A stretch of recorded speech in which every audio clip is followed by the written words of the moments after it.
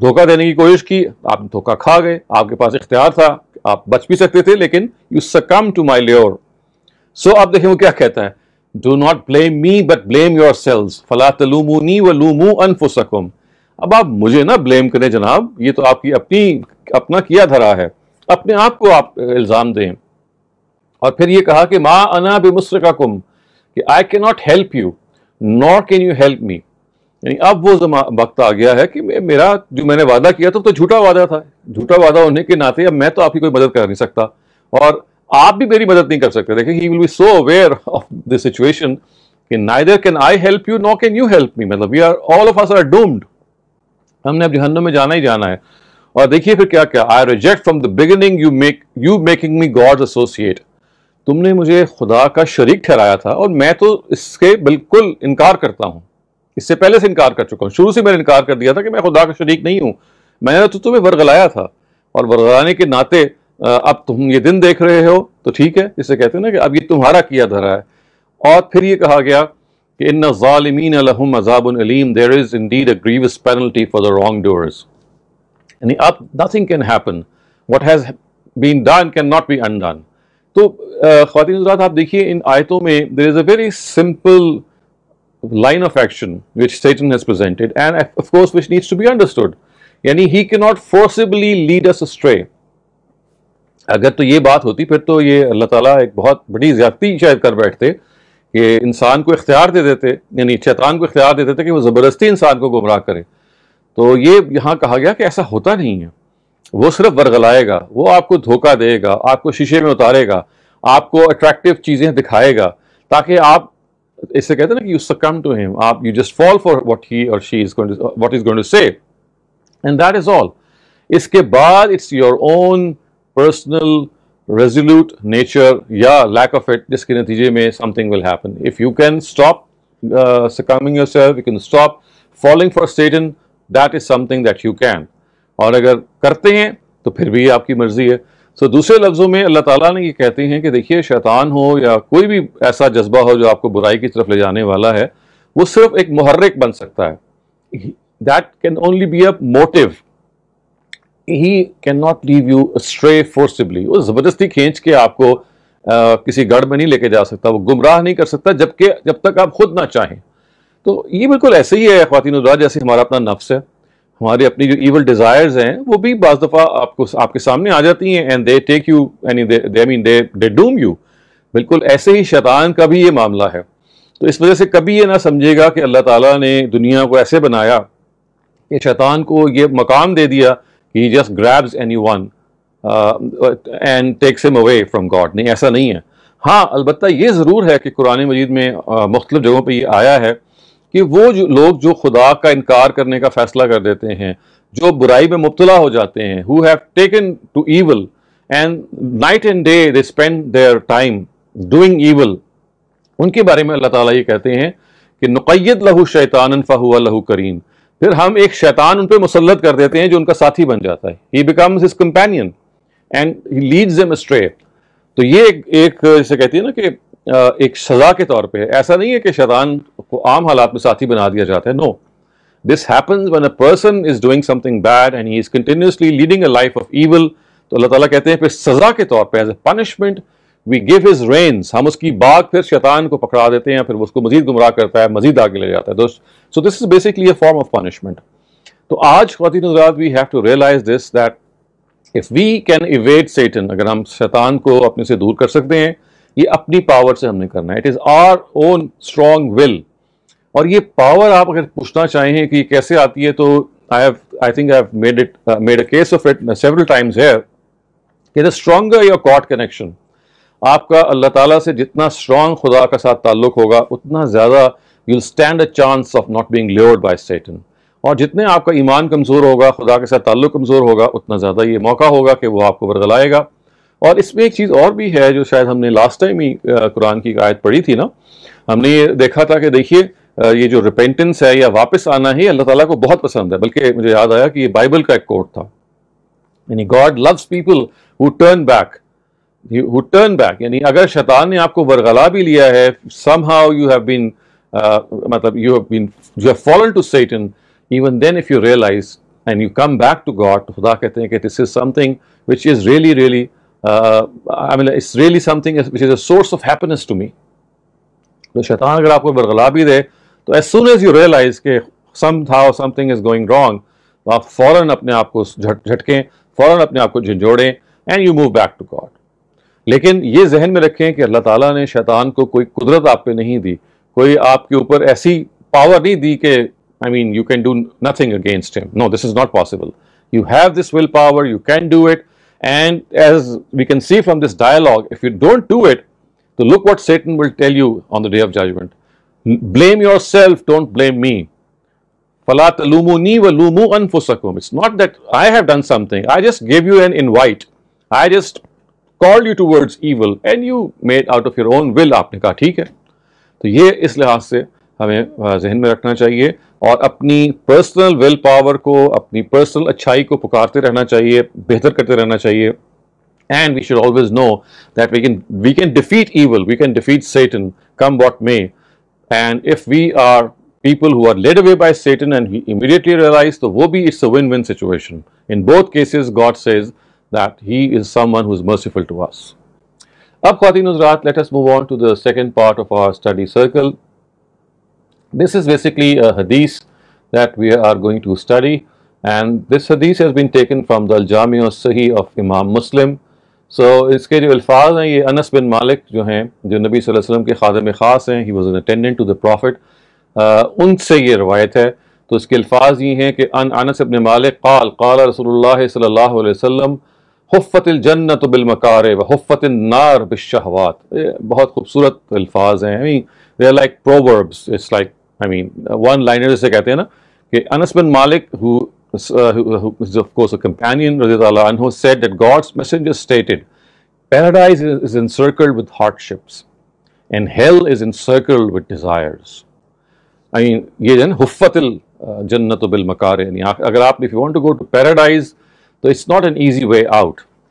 I mean this is something which is always there for you, but you have to earn it, you have to work for it. تو یہ جو حفت الجنت بالمکارہ ہے, اس کا مطلب یہ ہے کہ جنت جو ہے آپ کو اس کے ارد گرد جو مشکلات ہیں, you have to overcome those difficulties to enter paradise. اور جہنم جو ہے اس کے ارد گرد succumb to those desires, those whims that you have, پھر I mean this is something that will lead you into hell. And if you conquer those desires, اگر آپ you are able to overcome them, تو پھر that's going to keep you from going to that. تو آپ یہ you can clearly see خواتین حضرات کہ what the Prophet is trying to warn us and trying to forewarn us is کہ دیکھیے it's not a جنت میں جانا, یا it's like saying that to have success in the hereafter is not an easy thing. مطلب you'll have to undergo a lot of trials and tests, and I think اگر آپ you have read scriptures and you have read the Quran, you'll find out the most trials that were born, I think, were by the prophets of God. The way they had to bear those hardships, the way they had to go through certain trials and tests, it's virtually, آپ دیکھیے نا, حضرت ابراہیم کی کبھی مثال ذہن میں رکھیے. I mean, he was shown in a dream that he is being sort of directed by God in a symbolic way to dedicate his son by slaughtering him. ان کو یہ دکھایا گیا. اب یہ اور بات ہے کہ it didn't mean that he need to slaughter his son. It meant that he wanted to dedicate his son for the work of God. لیکن انہوں نے اس کو جس مفہوم میں لیا, تو یہ کتنی بڑی آزمائش تھی کہ 14-year-old kid, and that too was granted in his ripe old age.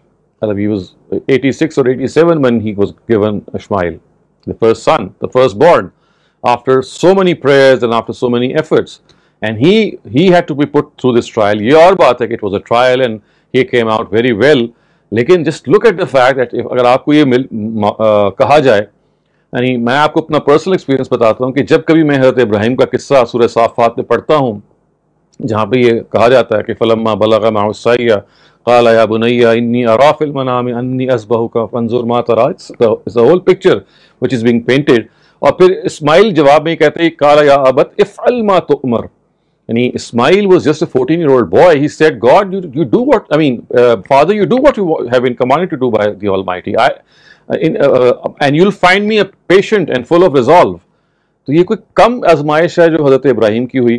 پھر آپ دیکھیے حضرت ایوب جو ہیں، ان کو آپ جاب کہتے ہیں بائبل میں. Look at the immense grief that he had to go through. He was inflicted with so many problems of health.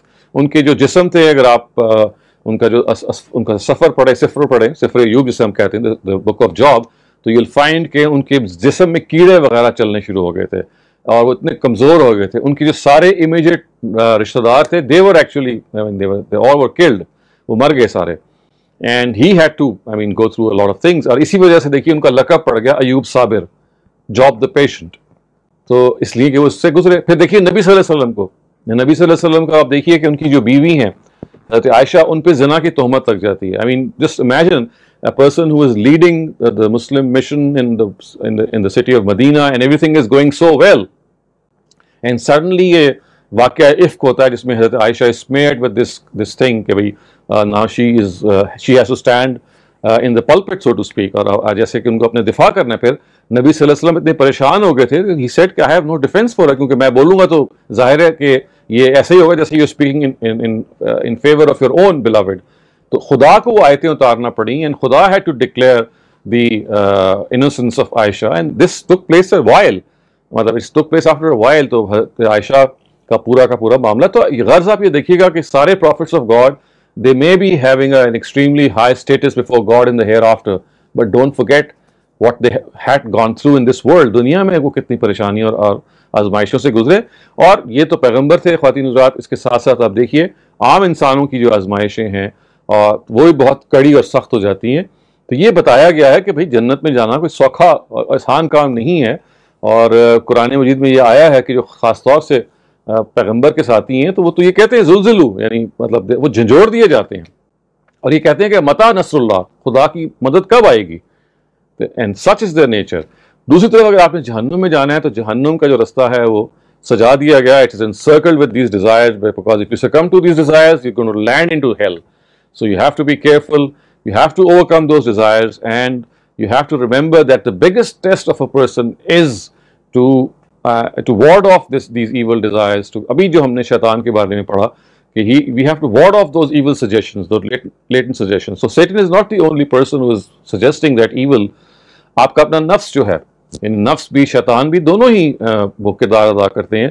اور دونوں کے بارے میں ہمیں یہ معلوم ہوتا ہے کہ جو اسٹریٹجی ہم نے اڈاپٹ کرنی ہے وہ یہ ہے کہ we have to fight and fight and fight and never lose hope if we succumb to them. اگر آپ کسی وقت ہو بھی جاتے ہیں تو بیسکلی یہ ہے کہ you have to stand up and never give up.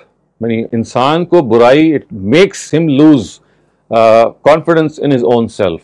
It is here that you have to look up to your own self, believe in your own self. اور یہ ذہن میں رکھیے گا کہ شیطان جس کو ابلیس کہتے ہیں عربی زبان میں، ابلیس کا مطلب کیا ہے؟ A person who has become thoroughly disappointed from regarding any mercy from God. So what he does is he makes you disappointed in the mercy of God. اس کا سب سے بڑا weapon یہ ہے کہ he makes you frustrated, he makes you lose belief in your own self. تو یہ ہے اس کا weapon number one. And you have to realize that he attacks from this weapon a lot, and he makes you feel worthless. کہ بھئی you make a commitment not to succumb to me and you do it every second day. So even if it happens every day, make it a point that you'll get up after every fall and you'll rise again and try again and never give up. Ab Khawateen Hazrat, let's move on to the third part of our session, which is this Bible verse. And میں نے یہ جو verses لی ہیں have been taken from the book of Matthew chapter 15 verses 10 to 20. Slightly longest passage ہے لیکن آپ اس کو سنیں because اس سے آپ کو اندازہ ہوگا how the prophet Jesus would ward off such questions and certain insinuations جن کے بارے میں people would try to actually corner him. So یہ شروع کہاں سے ہوتا ہے؟ And he got the people together and said to them, he سے مراد Jesus ہیں, give ear and let my words be clear to you. Not that which goes into the mouth makes a man unclean, but that which comes out of the mouth. اتنا خوبصورت بات ہے. یعنی ان کو اعتراض یہ کیا گیا تھا. اس سے پہلے کا جو حصہ ہے وہ یہ ہے کہ انہوں نے کہا تھا ان کے جو حواری تھے, ان کے جو دوسرے لوگ تھے, فارسیز بلکہ کہنا چاہیے, جنہوں نے اعتراض کیا تھا, انہوں نے کہا تھا کہ Jesus has sat down with these filthy people and he's not even washed his hands.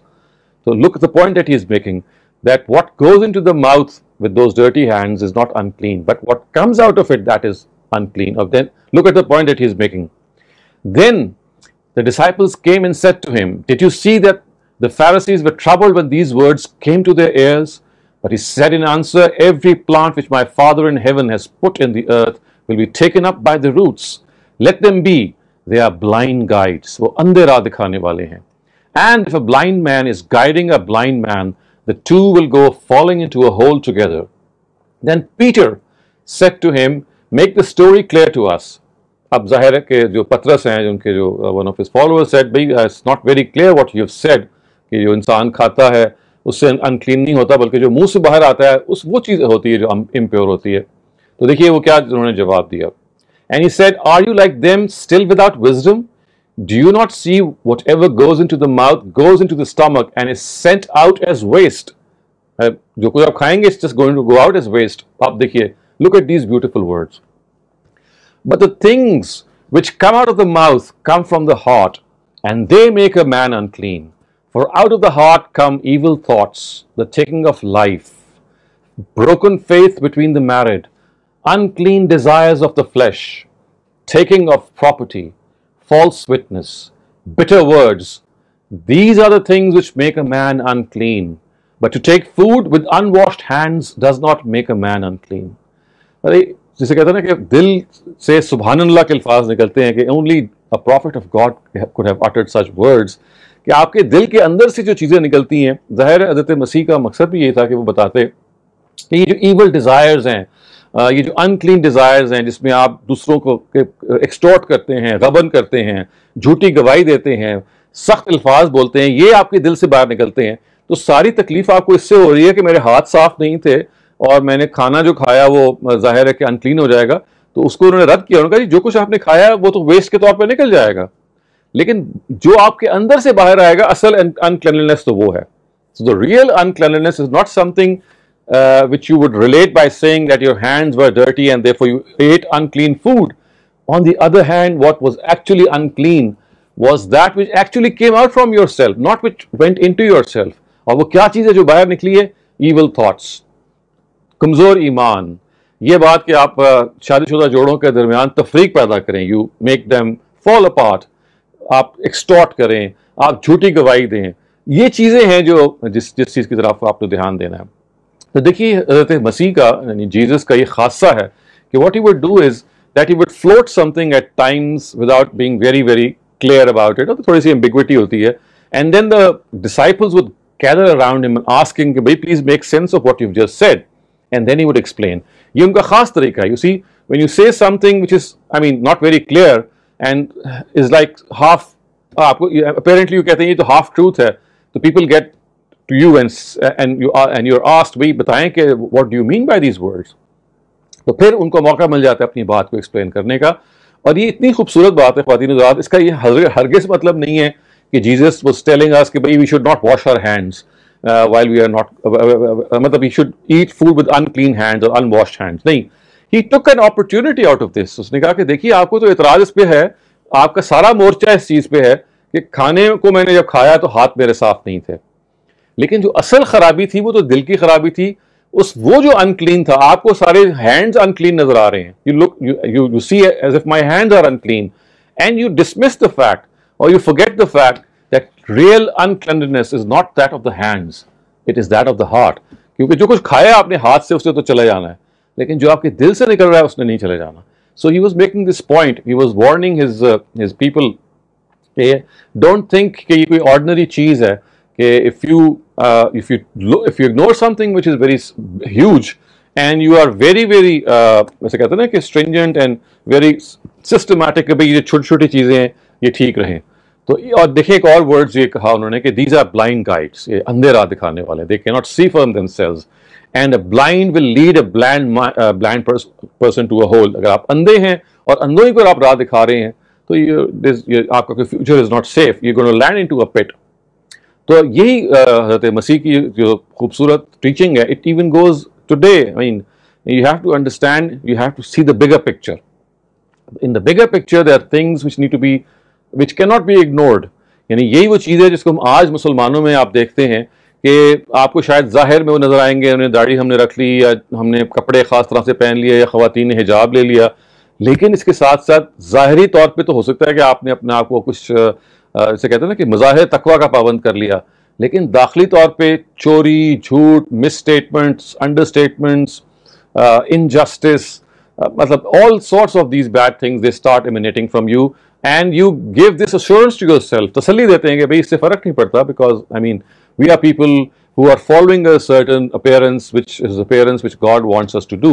تو bigger picture یہ ہے کہ appearance has nothing to do with this whole bigger picture کہ بھئی if you're not a clean person from inside, this outside appearance is not going to save you. یہ بات ہے جو آپ کے ذہن میں رہنی چاہیے کہ جیزس کے زمانے میں جو جوز کا حال ہو گیا تھا, جو یہود کا حال تھا, وہ ایگزیکٹلی یہی تھا کہ the bigger realities of life would be dismissed, absolutely forsaken, and the small things کہ بھی ہاتھ دھوئے ہیں کھانے سے پہلے کہ نہیں دھوئے, بیٹھے ایسے ہیں یا نہیں بیٹھے, چلے ایسے ہیں یا نہیں چلے, وغیرہ وغیرہ. تو جیسس نے he would just turn the words and he would say کہ بھئی look at the fact how you're treating and you're making these small things appear so large and they have very little weight, and the larger things which have such weight you just dismiss them. Or I think this is something which we also have to realize that probably we also are guilty of something very similar, and God help us. So we now move on to the fourth part of our session, and this is something which we're going to have a small talk upon, and this is, iska naam hai ji, leaping out for others. As you can see clearly that this is something which, I mean, it needs no explanation. لیکن ہوتا یہ ہے خواتین حضرات کہ دوسروں کے لیے محسوس کرنا, دوسروں کے لیے فیل کرنا, although it's so natural, it should be so natural, لیکن at times we become so, I mean, جیسا ہوتا نا کہ you forget about these things. میں آپ کو اس کی مثال دیتا ہوں. جیسے دیکھیے ایک سرجن ہے, a doctor who is used to treating fatal patients and he sees dead bodies every day. So death becomes something very ordinary.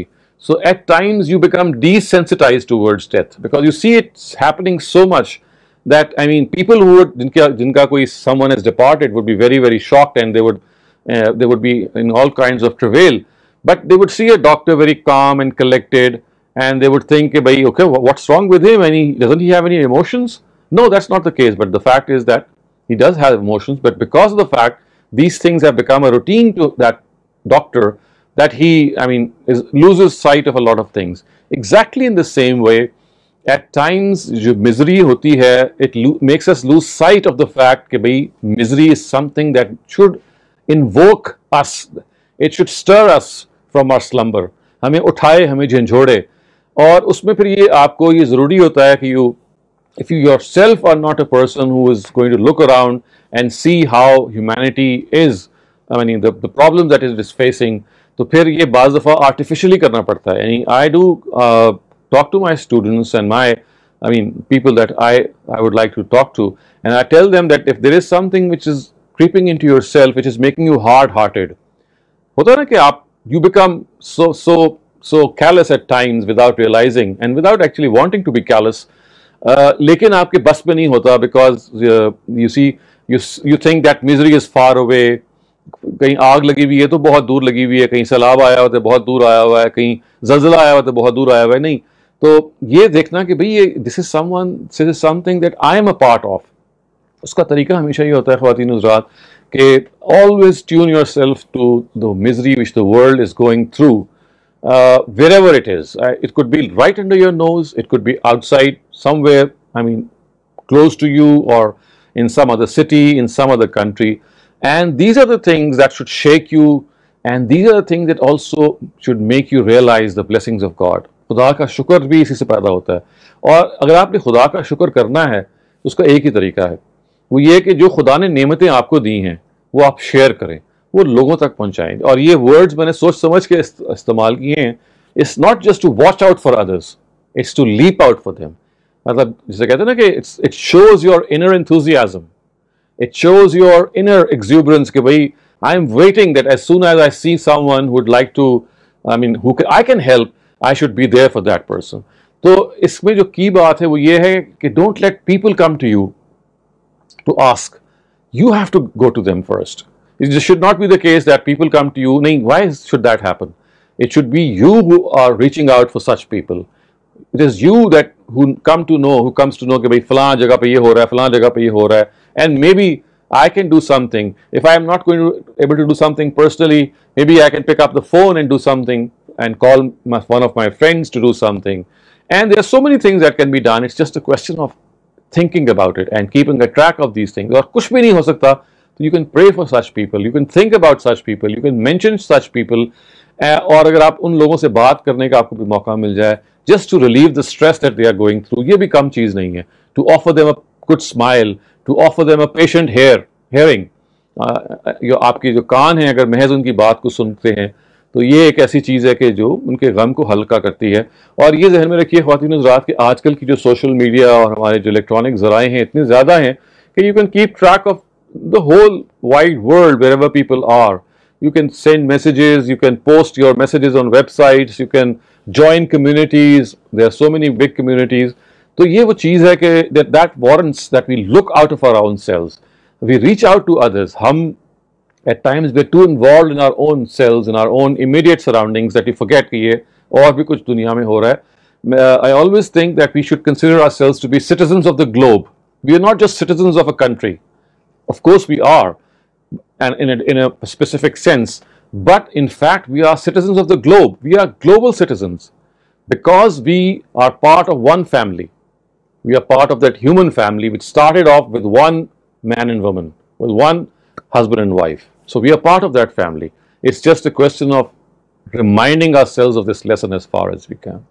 So thank you very much for being patient, and I'll now hand over the mic to my esteemed co-hosts, and they can start the question answer session now.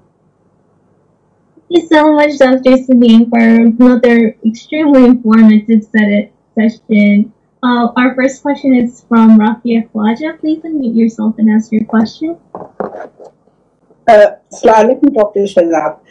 میرا آپ سے یہ سوال ہے that the prophets went through a lot of trials, but they had special strength given to them from God. Mm-hmm. We human beings don't have the same strength. So how do we cope when the trials for us become overwhelming in this world? Thank you. So I think I just explained that as well. کہ یہ ٹھیک ہے کہ prophets of God have a very special relationship with the Almighty, but then again their trials are even stronger. So the more you have a status before God, the more you are tested and tried. Lekin the bottom line is that if you have to have that resilience built up in you, you should have a strong God connection. خداوند تعالیٰ کے ساتھ آپ کا جو تعلق ہے وہ ایک مضبوط تعلق ہو. اس تعلق کے اندر آپ خدا کے ساتھ اس طرح سے جڑ جائیں کہ جیسے He is your only savior. آپ کو تو یہ پتہ ہے نا کہ آپ کی جو closest of your inner thoughts, your secrets which you can never share with anyone, even with your best friend, وہ خدا کے علم میں ہیں اور خدا جو ہے ان کو جانتا ہے. اور He is the only person who is going to survive or outlive everyone. So all other supports are temporary. We just need to realize that. And the only support that we can really count on is God. پہلی بات.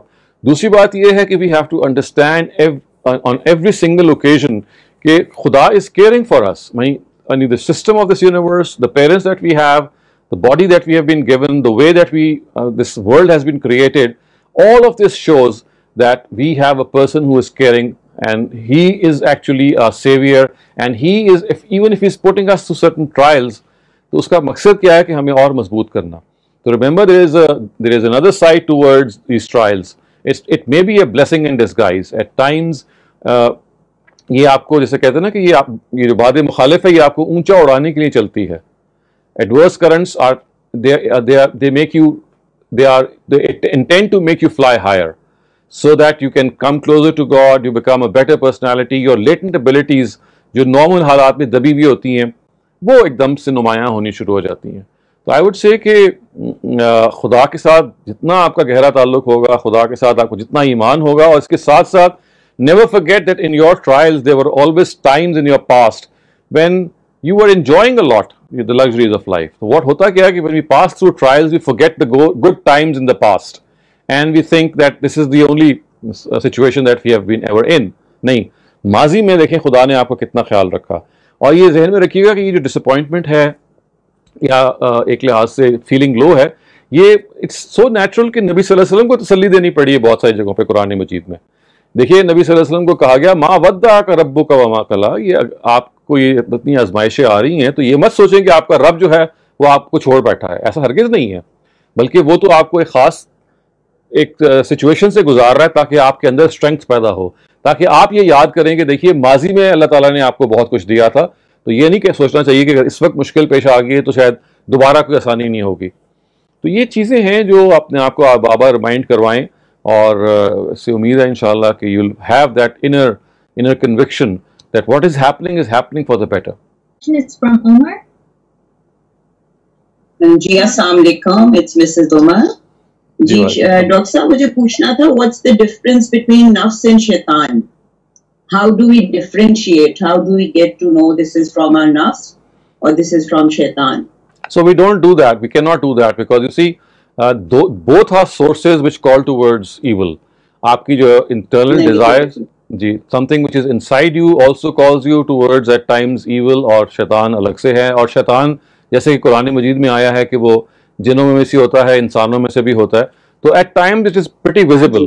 جیسے مثال کے طور پہ بعض جگہوں پہ تو یو کی ناٹ ڈفرینشیٹ, لیکن بعض جگہوں پہ آپ ڈفرینشیشن اس طرح سے کر سکتے ہیں کہ آپ کو پتہ ہے کہ خارج میں کوئی ایک برا شخص ہے جو آپ کو ورغلا رہا ہے برے کاموں کی طرف, ہی از انویگلنگ you, he is levelling you. تو اس کیس میں تو آپ ڈفرینشیٹ کر سکتے ہیں because you can pinpoint, یعنی at times people are very prominent in the society who are leading you towards evil, and you know کہ بھئی اس کی جو چلتر ہیں یا جس کے جو طریقے ہیں اس کی جو گائز ہے, I am falling for that. وہاں you can make a distinction, but on most occasions جہاں پہ you cannot identify a person, it's difficult to say کہ یہ نفس کی طرف سے ہے شیطان کی طرف سے. The only thing that you know is کہ دونوں sources ہیں which are at play to lead you astray, and the reason for the existence of both these sources is that زندگی چونکہ آزمائش کے لیے ہے, and therefore these two sources become a source of trial for us. And fighting back with both is like in the same direction and in the same way. Almost in the same way. اس کی وجہ یہ ہے کہ جب when you are able to identify the person outside yourself, جیسے میں نے کہا نا کہ بعض دفعہ people we get to know کہ بھئی یہ لوگ ہیں جو ہمیں they are leading us astray, تو وہاں تو ظاہر ہے کہ you have to stay away from that person, you have to take evasive action. لیکن جہاں پہ you cannot identify, وہاں پہ وہی ہے کہ آپ کا خدا کے ساتھ تعلق کو مضبوط سے مضبوط تر ہونا چاہیے, اور وہاں آپ کو یہ ذہن میں رکھنا چاہیے کہ یہ انسان جو ہے he is not a perfect existence.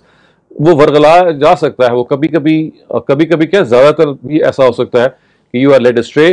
But اس میں جو اصل چیز جو کاؤنٹ کرتی ہے وہ یہ کہ what our attitude is immediately after we are led astray. اگر ہمیں شیطان نے ورغلایا اور ہم برے راستے پہ چل بھی پڑے, تو ایک دم سے اگر آپ کو یاد آ جائے کہ بھئی میں گڑبڑ کر رہا ہوں, تو if you turn back, so that is what really counts. It's not that the sin which counts as much as our attitude after that.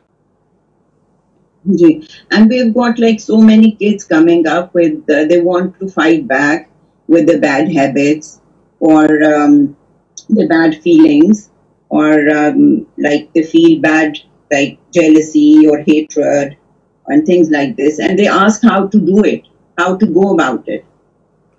تو دیکھیں اس کے بہت سارے چیزیں سجیسٹ کی جا سکتی ہیں. Each of these bad habits they have been tackled by psychologists, they have been tackled by even a book like the Quran جو آپ کو بہت سارے گائیڈنس دیتا ہے اس کے اندر, لیکن ہر ایک کا الگ الگ ہے, یعنی it's not the same for all things. جیسے جیلسی کے بارے میں بہت ساری گائیڈ لائن ہمیں بتائی گئی ہے. ایک یہ ہے کہ you should feel proud about your own set of skills. آپ کا جو اسکل سیٹ ہے اس کی طرف نگاہ رکھیں, اپنی کمزوریوں کی طرف نگاہ رکھیں, تاکہ آپ کو پتہ چل جائے گا بھئی آپ اپنے آپ کو جو سمجھتے ہیں وہ نہیں ہے. یہ it checks your arrogance also. So you see there are small tips for every sort of thing. اور امام غزالی کی جو احیاء العلوم الدین ہے جو کتاب, one of the very premier books of Islamic sciences, although it has a lot of ضعیف احادیث in it, جن کو آپ you can just ignore them. Other than that you'll find that he suggests a lot of tips کہ اگر آپ کے اندر فلاں روحانی بیماری ہے, جیلسی ہے یا ہیٹریڈ ہے یا غصہ ہے یا آپ کے اندر تمیز کی کمی ہو جاتی ہے, تو آپ نے ان کو کیسے ٹیکل کرنا ہے. تو یہ کتاب احیاء جو ہے it has been translated into many languages including English and Urdu and so many, and it has a 1-volume summary it made by Ghazali himself by the name of Kimya Saadat. ایک کتاب انہوں نے لکھی جو احیاء کی summary ہے, وہ خود ایک والیوم ہے, and that book also is available in so many languages, and so it's a very helpful guide as well. G thank you so much. Next question is from Javed. پوچھنا ہے جی, ہم جاتے ہیں نا عمرہ پہ, حج پہ, تو ادھر بھی مدینہ بھی جاتے ہیں, نبی کریم صلی اللہ علیہ وسلم کے وہ جو ہے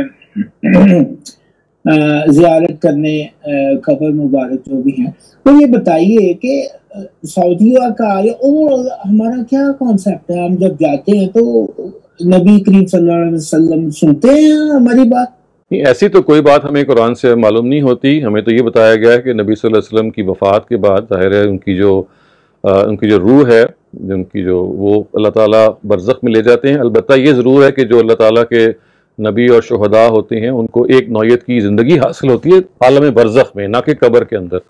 اور وہ زندگی کیا ہے؟ قرآن یہ کہتا ہے کہ لا تشعرون, وہ آپ کو پتہ نہیں ہے. اللہ تعالیٰ کے انعامات ان کو مل رہے ہوتے ہیں اور وہ اللہ تعالیٰ کے چونکہ بخشے ہوئے لوگ ہوتے ہیں. لیکن یہ بات کہ آپ اگر نبی صلی اللہ علیہ وسلم کی قبر پہ جائیں تو اس کا طریقہ یہی ہے کہ آپ درود پڑھیے. درود ہی پیغمبر کے لیے دعا ہے اور ان کے لیے آپ جتنی بھی دعا کر سکتے ہیں وہ کریں. اس کے علاوہ یہ سوچنا کہ شاید آپ وہاں جا رہے ہیں تو وہ آپ کی بات سن رہے ہیں, اس کی کوئی انڈیکیشن نہ قرآن میں ہے نہ حدیث میں ہے. آپ بس وہاں جاتے ہیں تو ایک انسان کے اوپر یہ ایک کیفیت طاری ہوتی ہے کہ بھی یہاں وہ ہستی لیٹی ہوئی ہے کہ جس کی وجہ سے ہمیں دین کی روشنی ملی, ہمیں ہدایت ملی, اس نے بہت سارے سیکریفائسز کی جس کے نتیجے میں دین یہاں تک پہنچا. ایک ایکسٹراڈنری شخصیت تھی جن کی اخلاقی حیثیت اتنی بڑی ہے کہ ہمیں ان کو فالو کرنا ہے. تو وہ ایک شخصیت کا تصور ہے جس میں آپ وہاں جاتے ہیں, یو پے یور رسپیکٹس. لیکن ادر دین دیٹ کہ اگر آپ مثال کے طور پہ کچھ اور کرنا شروع کریں, جیسے یہ آپ نے بتایا کہ لوگ سمجھتے ہیں کہ بھئی the prophet hears you in his grave, this is not true. تو ڈاکٹر تو پھر عمرہ حج میں کیا ادھر جانا پارٹ اینڈ پارسل ہے؟ نہیں بالکل بھی نہیں, نہیں بالکل بھی نہیں. عمرے کا حصہ ہاں جی دیکھیے, یہ تو چونکہ وہاں آپ گئے ہوئے ہوتے ہیں نا, تو 200-300 میل کے فاصلے پہ مدینہ ہے, تو ہر انسان کا دل چاہتا ہے کہ میں مکہ اگر آیا ہوا ہوں, میں نے حج کیا ہے یا عمرہ کیا ہے, تو چلیں میں نبی صلی اللہ علیہ وسلم کی جو مسجد نبوی ہے اس کو بھی دیکھ لوں اور پروفٹ کی گریو کو بھی دیکھ لوں. تو یہ ایک نیچرل آپ کی جو اٹیچمنٹ ہے اس سے ایک چیز پھوٹتی ہے, لیکن اس کا کوئی تعلق اس سے نہیں ہے. آپ کا حج مدینے جانے کے بغیر مکمل ہو جاتا ہے, آپ کا جو عمرہ ہے وہ مکمل ہو جاتا ہے. یہ تو ایک ایڈڈ چیز ہے کہ چونکہ آج کل ٹریولنگ اتنی مشکل ہے کہ آپ بار بار نہیں ایک جگہ پہ جا سکتے, تو چونکہ آپ ایک ملک میں آئے ہوتے ہیں تو آپ کی خواہش ہوتی ہے کہ be to make the best out of it. پھر وہاں پہ بہت ساری جگہیں ہیں جن کو دیکھ کے آپ کے ذہن میں ہسٹری تازہ ہو جاتی ہے, جیسے بدر کا میدان ہے, جیسے احد کا میدان ہے, جیسے حدیبیہ کا میدان ہے. تو یو اسٹارٹ کنیکٹنگ کہ دیکھیے یہ قرآن مجید میں جو ہسٹری بیان ہوئی ہے یہ فزیکلی یہ جگہیں ہیں. تو یہ ایک اس طرح کی چیز ہے جو آپ کے ایمان کو تازہ کر سکتی ہے, لیکن یہ کوئی حج کا یا عمرے کا حصہ نہیں ہے. بس آخری میں دوسرے ساتھیوں کو بھی ٹائم دوں گا. جب ہم جاتے ہیں تو وہ کہتے ہیں میرا سلام پہنچا دینا ادھر جا کے, اور اس طریقے سے بدعتیں, اور نعتوں میں بھی ایسا کہ رسول کو پکارتے ہیں انسٹیڈ آف اللہ, یہ شرک اور بدعت میں. ہاں جی بالکل ایسا ہی ہے کہ آپ اگر ایسی نعتیں ہمارے ہاں اتنی مشہور ہو گئی ہیں جو اصل میں آپ یہ کہہ لیجئے کہ خدا کا جو اسٹیٹس ہے ہم نے وہ پیغمبر کو دینا شروع کر دیا, تو یہ بالکل بھی درست نہیں ہے. تو اس وجہ سے یہ جو کہنا کہ ہم میرا سلام پہنچا دینا, تو یہ چلتی ہوئی بات ہے جو ہمارے ہاں بہت زیادہ جسے کہتے ہیں نا کہ نمایاں ہو گئی ہے. ادروائز اس طرح کی کوئی چیز ایسی نہیں ہے کہ جو ثابت ہو. جو چیز کرنی کی ہے وہ یہی ہے کہ آپ وہاں جا کے دعا کریں, اور نعتوں میں خاص طور سے ہمارے ہاں اس میں بہت زیادہ بے احتیاطی ہوتی ہے کہ ہم اللہ تعالیٰ کی جو حیثیت ہے ہم وہ حیثیت پیغمبر کی بیان کرنی شروع کر دیتے ہیں, جس میں ظاہر شرک پیدا ہو جاتا ہے. اس سے بہت احتیاط کرنی چاہیے. تو اہل تشیع بھی اسی طرح حضرت علی کو بھی برابر لے جاتے ہیں. دیکھیے یہ سب کا معاملہ ہے مسلمانوں کے اندر, اور یہ تو آپ مسلمانوں کی بات کریں, آپ اپنے بھائیوں کی بات دیکھیے. جو کرسچنز ہیں انہوں نے حضرت عیسیٰ کو خدا کا بیٹا بنا لیا. جو جوز تھے انہوں نے, جو عرب کے جوز تھے انہوں نے عزیر کو خدا کا بیٹا بنا لیا. تو یہ جو ایلیویشن ہے نا, ہیرو ورشپ ہے یا ایلیویشن ہے یا ان کو اونچا کرنا ہے, یہ سامی نسل جو ہیں, سامی نسل جو سیمائٹک ریسز ہیں, جو حضرت نوح کے 3 بیٹے تھے نا سام, ان میں سے ایک سام تھے, one of his sons was called Sam, yes. تو ان سے یہ سامی نسلیں چلی ہیں. جو حضرت ابراہیم تک آئی، پھر ابراہیم سے ظاہر آپ دیکھ سکتے ہیں کہ جتنے بھی پیغمبر آئے ان کے بعد وہ انہی نسلوں میں سے ہیں. تو یہ سامی نسلوں کے اندر سم ہاؤ ایک ایلیویشن کا اتنا زیادہ ایک فطری طور پہ چاہ ہے کہ بھئی اس تک رہنا نہیں ہے جس تک کہ اللہ تعالیٰ نے ہمیں روک دیا ہے کہ بھئی یہ پیغمبر ہیں، یہ خدا ہیں، دونوں کا اسٹیٹس الگ الگ ہے. تو somehow we end up elevating the status of the profit and make him almost, I mean بعض دفعہ تو لگتا ہے خدا سے بھی اوپر کی جگہ پہ چلے گئے ہیں وہ. This question is from Muhammad Abdullah Gulzar. جی السلام علیکم سر. وعلیکم السلام. سر میرا کوشچن آپ سے یہ ہے کہ رمضان المبارک میں جب ہمیں مفہوم ہے، حدیث کا مفہوم ہے یا قرآن پاک پہ آیا تھا کہ شیطان کو قید کر دیا جاتا ہے، لیکن رمضان المبارک میں بھی ہمیں شیطانی وسوسے آتے ہی رہتے ہیں. آپ اس بارے میں کیا کہنا چاہیں گے؟ اور دوسرا یہ ہے کہ جو جیلسی حسد ہے اس کو کیسے کم کیا جا سکتا؟ دیکھیں یہ جو بتایا گیا ہے کہ جنت رمضان میں سلسلۃ شیاطین، اس کا مطلب یہ ہے کہ ان کو قید کر دیا جاتا ہے.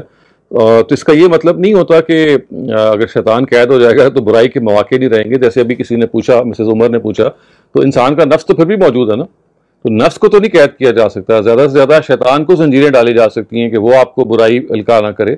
اللہ تعالیٰ کہتے ہیں چلو ایک جو سورس ہے وہ میں بند کر دیتا ہوں تاکہ آپ کے لیے برائی کی طرف بڑھنا جو ہے ذرا کم ہو جائے اور آپ اچھائی کی طرف زیادہ جائیں. تو خدا ایک سورس کو ختم کر دیتے ہیں اور وہ سورس وہی ہے شیطان کی. لیکن جو دوسری سورس ہے جس کو آپ کا اپنا نفس ہے وہ تو رہتی ہے. تو اس وجہ سے آپ یہ کہہ لیں کہ اس میں تو بہرحال آپ کو فائٹ کرنا ہے. تو ایسا نہیں ہے کہ رمضان کے بارے میں آپ یہ کہہ لیں کہ بھئی ہر طرح کی جو برائی اور ہر طرح کی جو ترغیبات ہیں وہ ختم کر دی جاتی ہیں. ایک سورس جو بڑی سورس ہے شیطان، اس کو ختم کر دیا جاتا ہے. اور سر حسد کو کیسے ختم کیا جاتا ہے؟ تو جہاں تک آپ نے سوال کیا حسد کو ختم کرنے کا، تو دیکھیے اس کے بہت سارے طریقے ہیں، اور سب سے بڑا جو ٹپ میں سمجھتا ہوں جو بہت کارگر ہے وہ یہ کہ اپنی کمزوریوں پہ اور اپنی کوتاہیوں پہ بہت نگاہ رکھی جائے. کیونکہ دیکھیے جیلسی میں آپ کیا کر رہے ہوتے ہیں کہ آپ کے اندر ایک خاص طرح کی محرومی ہوتی ہے، اور اس محرومی کو آپ چاہتے ہیں کسی طرح سے وہ پورا آپ کریں. تو اس محرومی میں آپ دوسروں کی جو اچھائیاں ہیں ان کی طرف، یا دوسروں کو جو خدا نے دیا ہوا ہے اس کی طرف آپ کی نگاہ ہوتی ہے. تو ایک آپ اپنی جو کمی ہے اس کی طرف غور کریں، اور اس سے زیادہ ایک اور جو چیز آپ کو کام آئے گی وہ یہ کہ آپ یہ دیکھیں خدا نے مجھے دیا کیا ہے. تو دیکھیے جیلسی یہاں سے پیدا ہوتی ہے کہ آپ دوسروں کے سکل سیٹ کو اپنانا چاہتے ہیں. اگر آپ اس کے بجائے یہ سوچیں کہ میرا بھی ایک سکل سیٹ ہے، میرے اندر بھی کچھ کوالٹیز ہیں، میں بھی کچھ کر سکتا ہوں، میرے اندر بھی فلاں پازیٹیو عادتیں ہیں جس سے میں دنیا کو فائدہ پہنچا سکتا ہوں. اور یہ شاید خدا کی تقسیم ہے کہ بعض کوالٹیز ایک شخص میں ہوتی ہیں اور بعض کوئی اور شخص میں ہوتی ہیں. تو مجھے اس تقسیم کو ایکسیپٹ کرنا ہے. تو سب سے بڑی چیز جو آپ کو اس سے نکال سکتی ہے، اس منفی چیز سے، اس نیگیٹو فیلنگ سے، کہ وہ آپ اپنے اسکل سیٹ پر فخر کرنا شروع کر دیں. میں برے معنوں میں فخر کرنا نہیں کہہ رہا، بلکہ اس سے آپ کو سیلف بلیف پیدا ہوتی ہے. یو فائنڈ آؤٹ کہ I can also do something. If someone else has some skill set then you also have a skill set. اور دوسری چیز وہ ذہن میں رکھیے گا کہ آپ کو بعض دفعہ دوسرے لوگوں کی جو چیز نظر آ رہی ہوتی ہے نا، جس میں آپ کہتے ہیں کہ یار یہ تو کتنے عمدہ ہے، اگر میں اتنا امیر ہوتا، میں اتنا خوبصورت ہوتا، یا میں ایسے ماحول میں رہ رہا ہوتا، یا میں فلاں جگہ پہ ہوتا، یو ڈونٹ ریئلائز کہ وہ that person is passing through his own set of problems and trials.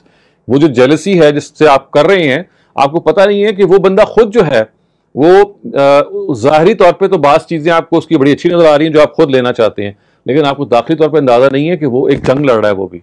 وہ بھی ایک مصیبت میں پھنسا ہوا ہو سکتا ہے. یہ نہیں کہ لازماً ہو، لیکن ہر انسان چونکہ آزمائش سے گزر رہا ہوتا ہے کسی نہ کسی فارم میں، تو وہ ایک ظاہر کی، جسے کہتے ہیں نا کہ چاقو چوبند ہونا، یا ظاہر کی روشنی ہوتی ہے جو آپ کو چندھیا دیتی ہے. Otherwise that person too is passing through certain problems and he could be passing through certain miseries.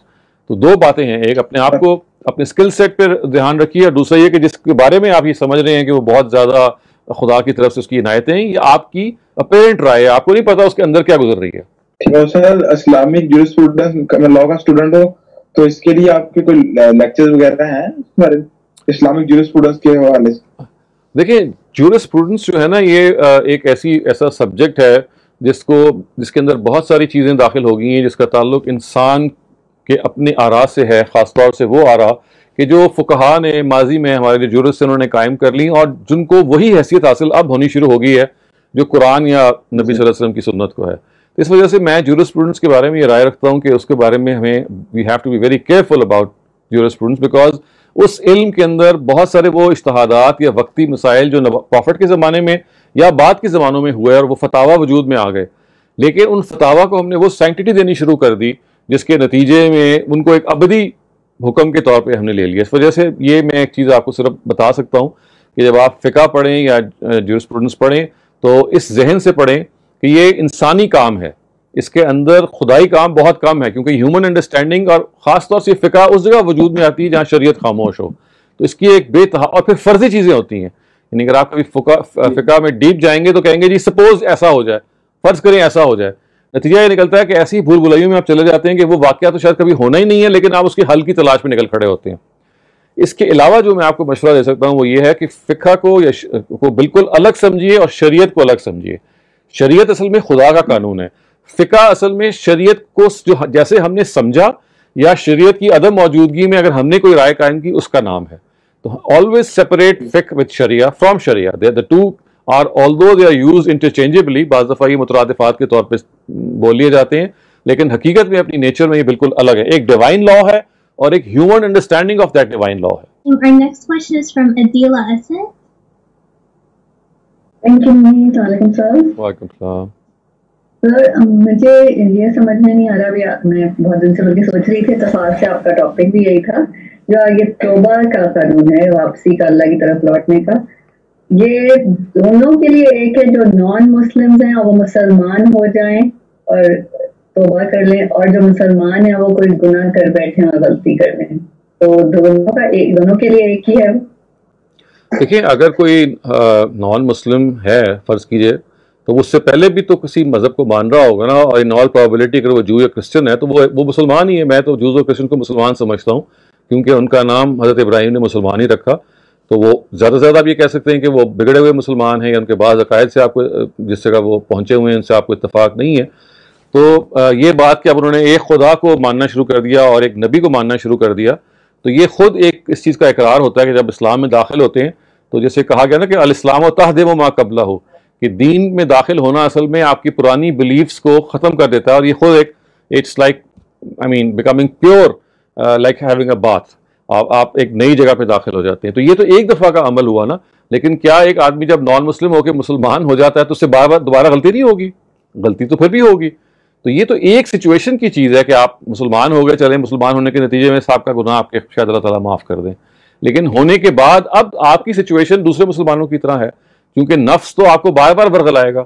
تو یہ آپ کو نہیں کوئی امیونٹی حاصل کہ once you become a Muslim تو thing will not happen, they will continue to happen.